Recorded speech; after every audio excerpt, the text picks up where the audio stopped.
Real Enigmas and Theories is back again with another video. Yeah, so the voice that we hear in the From Season 3 teaser that we hear in the barn getting tortured with Boyd in the barn is literally the exact same soundbite from Kelly being pinned to the tree in Season 2. Check this out. You're so strong. You're so strong. Just no. I know. Kelly. I can't. Okay. Squeeze my head.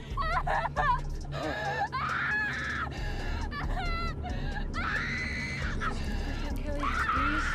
Please. You're so strong. Just no. Squeeze my head. Strong. Just no. Squeeze my head. Hey yo, if there's one thing that can be said about From, it's that every time you get answers, you get even more questions. And this latest revelation that I dropped about the Season 3 teaser continues to add more mystery to who is actually being tortured in the barn with Boyd. Although I have definitely figured out whose voice we actually hear, the solving of that mystery actually shatters the glass into splinters of more questions. Is the barn scene a dream sequence or hallucination like the ballerina in the music box? Is the soundbite to disguise the actual victim being used to break Boyd? Why did they use that particular soundbite? They could have used any scream if it was just to hide the identity. Is it Fatima, Sarah, Donna? Could it be Ellis, Kenny? That's one way of looking at it, as if like this revelation brings a bunch of questions. But another way of seeing it is that this revelation of the soundbite could actually narrow things down for you. If the soundbite from Kelly was used to disguise the real identity of the victim, then it would make me think that the soundbite choice itself could be an actual clue. Let me first talk about how I discovered this in the first place. If you've seen the last few videos that I dropped, then you know about my possible connection to Boyd and Fatima. We learned in Season 1 that Boyd is retired from almost a 30-year career in the military.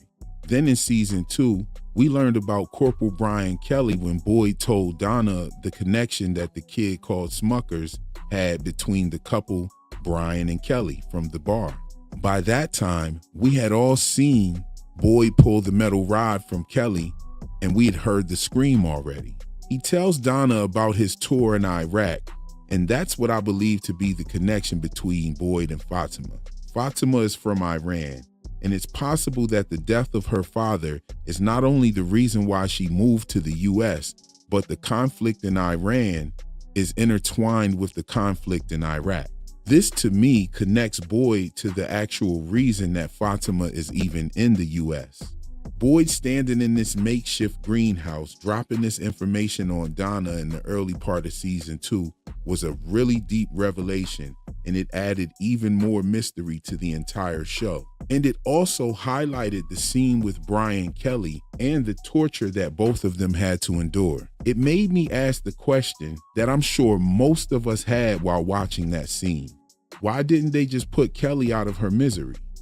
Hey yo, here's something to talk about in the comment. Did you notice that in that scene, the pain with Kelly started as Boyd approached the tree that she was stuck to? She was saying that she had gotten into a fight with her mother about Brian, and she was telling Christy to write a note and to get it to her mother and tell her that she was sorry for not hugging her. As she was telling her story, she started acting like she heard something or she was hearing something, kind of like how Sarah was hearing voices. And then she started screaming, and out of nowhere, Boyd pops up. I believe he had just came from like visiting Abby's grave or something like that. This would mean that the closer Boyd approached actually initiated or increased her pain. And then it was him who pulled the rod from her head. And him pulling that rod from her head was probably just as worse as the torture that Brian had went through that she bared witness to.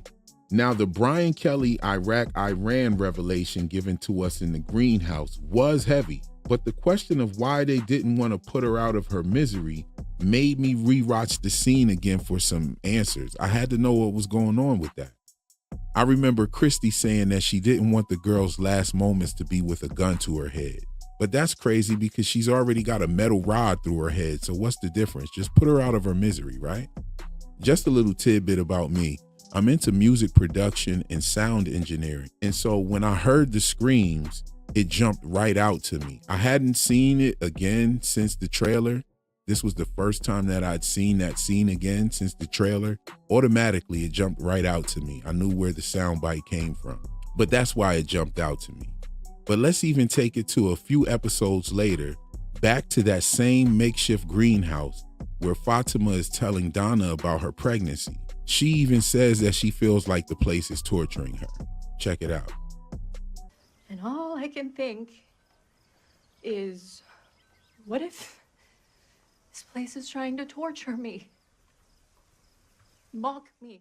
You take Fatima bringing up being tortured in the greenhouse, Boyd in the greenhouse telling Donna about Kelly being made to watch what happened to Brian, him being tortured, Fatima saying that she feels like the place is torturing her, Boyd being made to watch someone suffer and be tortured inside of the barn, and the actual choice to use the screams of Kelly, who also had to watch somebody be tortured, in the scene with Boyd. I can say this about the soundbite. They could have used screams from the Colony House's massacre, or they could have just created something to hide the identity, but they chose that particular soundbite. And you know the old saying goes, believe none of what you hear and only half of what you see.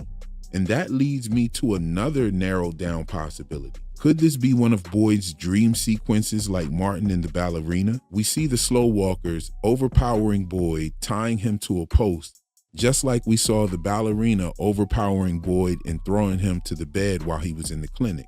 We've seen Jim and Tabitha's visions screaming out the sounds of the RV horn. And I went and looked at those scenes, and the horn itself actually never beeped that long. It sounded like when Jim was screaming, somebody was just laying on the horn, but the horn never did that. So they used a different soundbite. They created a soundbite for it. We've seen Boyd leave the diner, walk to the church, and when he opened the door, all the furniture was missing and the ballerina was dancing in the church. Then when he awakes, he falls and hits his head back at the diner like he never left. And that was a dream. So this soundbite could actually be indicating a hallucination. However, to me, there seems to be a deeper connection to Fatima, Boyd, and the Brian Kelly situation. Let's not forget that the cowboy and Fatima are also connected. That's who she was losing it with while she was at Boyd's residence. So the cowboy's very first appearance on the show was the interaction with Fatima where she had the middle fingers up. So his very first appearance is with Fatima, and every other time we see him, it's with Boyd. He even caught one of those mango sriracha bullets made from the Smiles Davis bile. So Fatima says that she feels like she's being tortured in the same place that Boyd tells Donna about the torture of Brian Kelly. And the torture of Brian Kelly was used to disguise the voice. And the voice that we hear screaming is directly connected to Boyd. He was in that scene. She was actually reacting to his presence for sure when he was walking up. Fatima's also directly connected to the first appearance of that slow walker who's leading the charge against Boyd inside of the barn. So here's a prediction for season 3. I think that we'll get some sort of major callback to the Brian Kelly plot point. And to me, that part of season 2 made me scratch my head just as much as the bootlace bracelet from season 1. And I'm sure we'll hear more about that in season 3 as well. So let's get the conversation started.